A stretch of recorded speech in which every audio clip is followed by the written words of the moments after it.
मुलांना तर आवडतीलच, सोबत घरातल्या सगळ्यांना आवडतील. पराठे कसे करायचे चला बघूयात.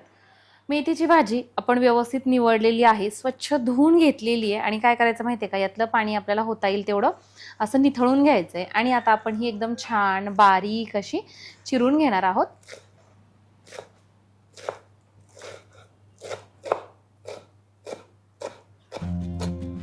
खलबत्त्यामध्ये सगळ्यात अगोदर आपण काय करतो, इथं मोठ्या लसणाच्या पाकळ्यात, त्यामुळे मी 5 घेतलेल्या आहेत. थोडंसं अद्रक असं बारीक चिरून घेतलंय म्हणजे व्यवस्थित असं ते बारीक होतं. अर्धा छोटा चमचा जिरं, अर्धा चमचा ओवा, अगदी थोडंसं मीठ टाकते कारण की म्हणजे हे सगळे पदार्थ व्यवस्थित असे बारीक होतात. ठेचून घेऊयात. एका बाउलमध्ये आता आपण 1 कप गव्हाचं पीठ घेतलेलं आहे.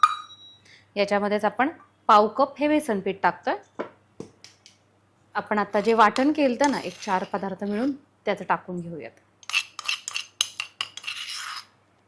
एक हिरवी मिरची एकदम बारीक अशी चिरून घेतली आहे, पूर्णपणे ऑप्शनल आहे. सोबतच लाल चटणी टाकून घेतोय, अर्धा छोटा चमचा. चवीनुसार तुम्ही टाकून घ्यायची आहे तुम्हाला किती हवी आहे. आणि 1 मोठा चमचा धना पावडर, अगदी थोडीशी हळद आणि इथे आपण आता चिरून घेतलेली जी मेथी आहे ना ती टाकून घेतोय. चवीनुसार मीठ. यामध्येच आपण टाकतोय 1 छोटा चमचा तेल. हे फक्त आपण एकदा असं व्यवस्थित एकत्रित करून घेतोय. हे पीठ मळण्यासाठी आपण अगारोचा रॉयल स्टँड मिक्सर वापरत आहोत. याच्यामध्ये आपण गरजेनुसार थोड्या थोड्या पाण्याचा वापर करून हे पीठ छान असं मळून घेतोय.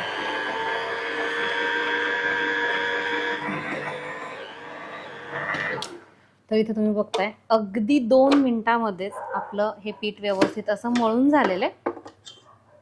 आता फक्त आपण हे सगळं एकत्रित करून घेतोय आणि याचा एक चांगला गोळा आपल्याला तयार करून घ्यायचा आहे. तुम्हाला सुद्धा जर माझ्याप्रमाणे रॉयल स्टँड मिक्सर हवा असेल तर याची लिंक डिस्क्रिप्शन बॉक्समध्ये देत आहे, चेक करू शकता. तर साधारण एक 10 मिनिट आपण हे पीठ भिजत ठेवलं होतं आणि आता आपण पराठा करायला घेतो. तुम्हाला लहान मोठा ज्या साईजचा हवा आहे त्या पद्धतीने तुम्ही याचा उंडा करू शकता. इथं आपण ही गव्हाचं पीठ वापरतोय पिठी म्हणून. रेग्युलर आपण चपाती जशी लाटतो की नाही तशा पद्धतीने आपण हा लाटून घेणार आहे.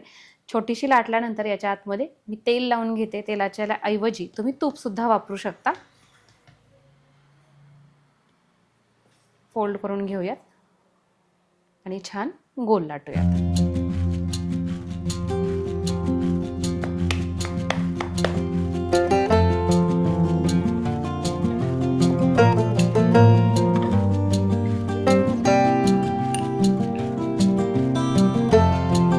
जिथे जिथे तुम्हाला असं वाटतंय की बाबा पिठाची गरज आहे तिथं आपण पीठ वापरू शकतो.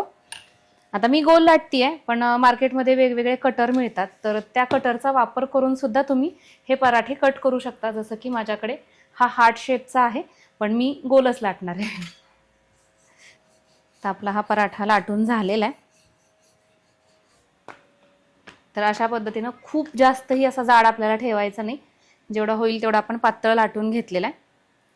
पॅन गरम होण्यासाठी ठेवला होता, पराठा टाकून घेतोय. याच्यावरती तेल किंवा तूप कशाचाही वापर तुम्ही करू शकता आणि दोन्हीही बाजूने छान असा आपण हा भाजून घेतोय.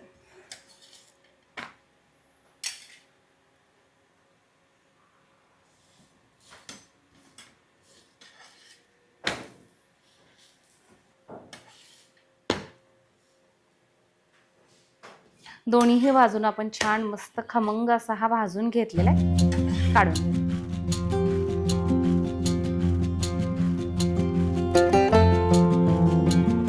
मस्त गरमागरम पराठे तयार झालेले आहेत. या खायला. तुम्हाला एक पराठा मी दाखवते कशा पद्धतीने छान मऊसूद अशा पद्धतीचा झालेला आहे.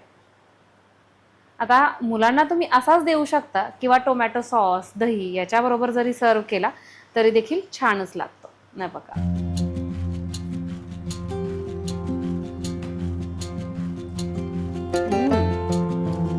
वा मस्त झालेला.